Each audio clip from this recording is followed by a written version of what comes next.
상임이사입니다. 상임이사님. 예. 예. 안철수 씨는 뭐 지난번에 평생 정치인으로 남겠다 이랬기 때문에 정치에 출마를 하거나 복귀하는 건 뭐 당연한 일이고요.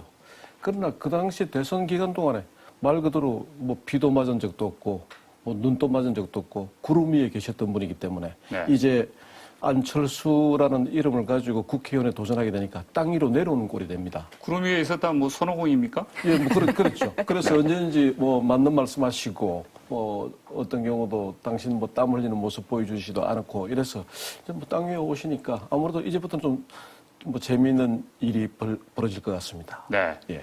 자, 중립지대에서 어떻게 해석하십니까? 네. 지금 뭐 하늘이 있다 땅에 내려왔다 그러셨는데요. 아무래도 보다는요. 네. 안철수 교수는 굉장히 좋은 재료입니다. 네. 어떤 측면에서 그렇죠? 일단 정치 쇄신을 하고요. 또 때묻지 않고요. 또 새로운 정치 이야기한단 말이죠. 네. 그런데 뭐가 문제입니까? 예. 그런데 제일 중요한 것은 우리 민족 고유의 음식 같은 경우에 뭐 된장이다, 뭐 김치다 이렇단 말이죠. 네. 그런 좋은 이런 음식 같은 경우에는 숙성 기간이 필요하단 말이죠. 그런데 숙성 기간이 없이 지금 이번에 나오셨는데 저는 오늘 우리 뭐 장 대표님 말씀 만나기 전에 어떤 분 이런 자리에 나간 기회가 있어가지고 이제 안철수 후보가 4월에 나올 거냐 안 나올 거냐 묻더라고요. 네. 저는 출마한다고 했습니다. 네. 왜 그러냐면은 그분이 이때까지 지난 대선 기간 동안에 보여주신 그런 행태, 그거는 뭐 유명한 뭐 영국의 어떤 행동 심리학자 한 분이 그런 말을 했거든요. 뭐 더북 오브 테일스라 해가지고 이 사람이 표정이나 행동이나 이런 것들이 내 몸이 나보다 먼저 말한다. 몸이. 네. 그 책을 보면은 그분의 과거에 살아왔던 이런 행적 같은 걸 쭉 보면은 그분이 어떻게 할 것이라는 거 예측이 된다 이거죠. 앞으로 어떻게 할 것 예, 같습니까? 그분은 그래서 4월 달에 출마를 하게 되고요. 아, 그래서 4월 출마설을 예, 예측을 그때 하신 제가 거군요. 이야기를 했죠. 과거를 추적해서. 예, 그다음에요. 그렇습니다. 계속했어요. 그럼 출마를 하게 되면은 이제 그분 제 입장에서는 그쪽에서도 또 이야기가 또 단일화 문제 또 나온단 말이죠. 네. 안철수 후보 하면 딱 나오는 게 서울시장 단일화, 대선 후보 단일화, 또 지금 노원병의 또 단일 후보. 이렇게 되다 보니까 안철수? 이 단일 후보가 무슨 그분의 닉네임처럼 붙어버려요. 그렇게 되는데 사실상은 단일화가 되건 안 되건 간에 저는 안철수 후보에게 아까 정치공학적으로 이득이 된다고 말씀을 드렸고요. 그런데 이제 더 문제가 되는 건 뭐냐면 안철수 후보가 이제는 신선도를 가지고 정치를 하기는 어렵게 됐다.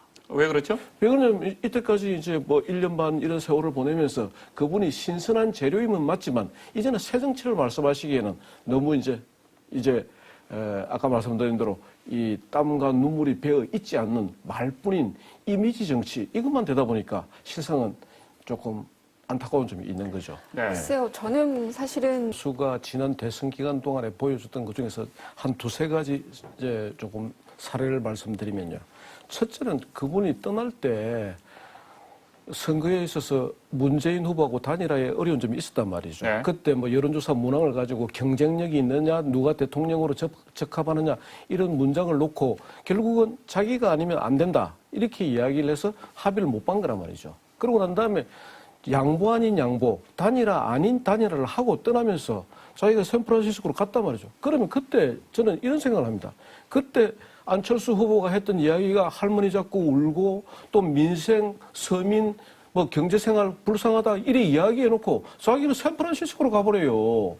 그래 가셔가지고 2달 동안에 무슨 밀사 한 명 불러가지고 이야기하듯이 하고 이메일 한 통 보내가지고 그런 정치를 하는 이런 모습은 네. 실상은 우리 국민들에게 그건 별로 그렇게 감동을 주지 못한다는 이야기를 하고요. 두 번째는 지금 노원병이 있고 영도가 있단 말이죠. 그러면은 이제 부산 영도? 예, 그렇습니다. 네. 그러면 이제 민주당 같은 경우에는 하는 말씀이 그거 아닙니까? 야, 아니, 바보 노무현을 좀 본받아라.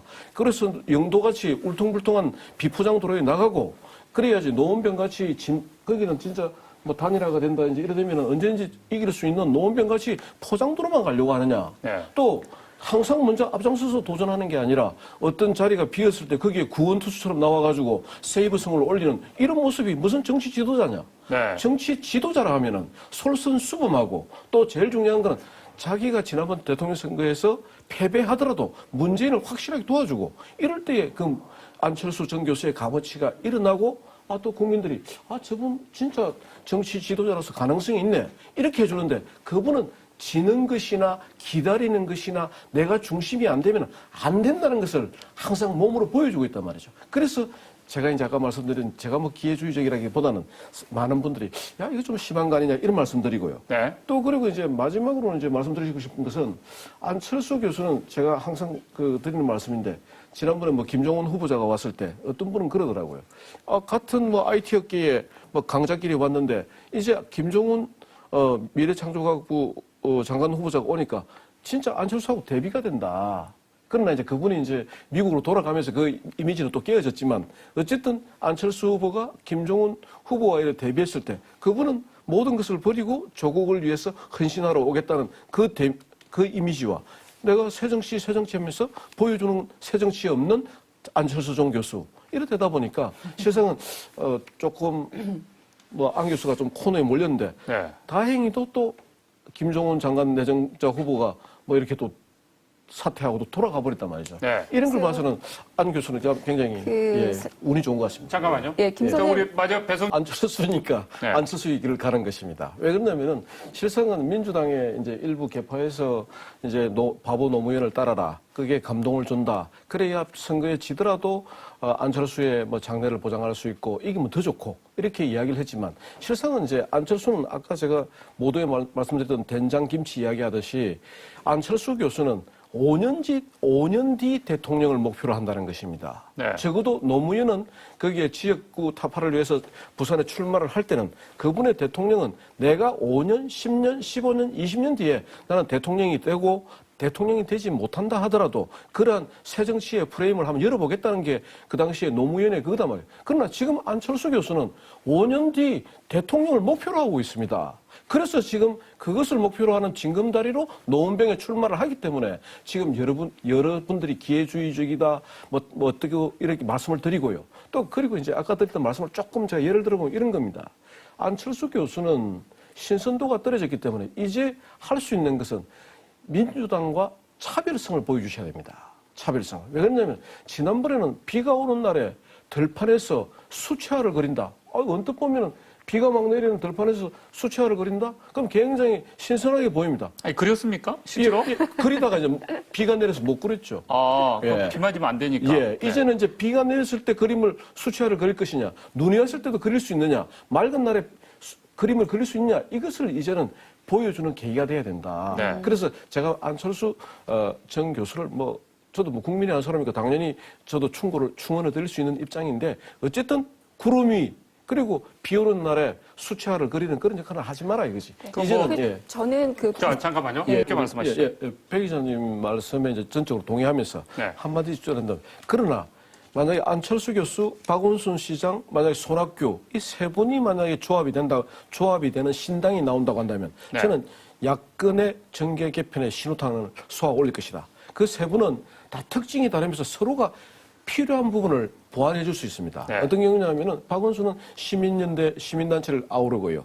손학규는 어쨌든 간에 중도층을 아우르고요. 네. 그다음에 안철수 교수는 새정치를 말을 하고 있습니다. 이 세 분이 서로 다음 대권 주자가 되겠다는 주장만 안 하고 세 명이 서로 적당한 역할을 주고받으면서 한 분을 대권 후보로 나간다 하면은 야권에 있어서 아주 이거는 삼합 진짜 뭐 어떻게 정치 삼합입니까? 예, 정치 삼합으로 떨어지는 그런 신당. 그러면 김치도 묵은지가 필요할 텐데. 예, 거기에 삼합이면은 잠깐만요. 예.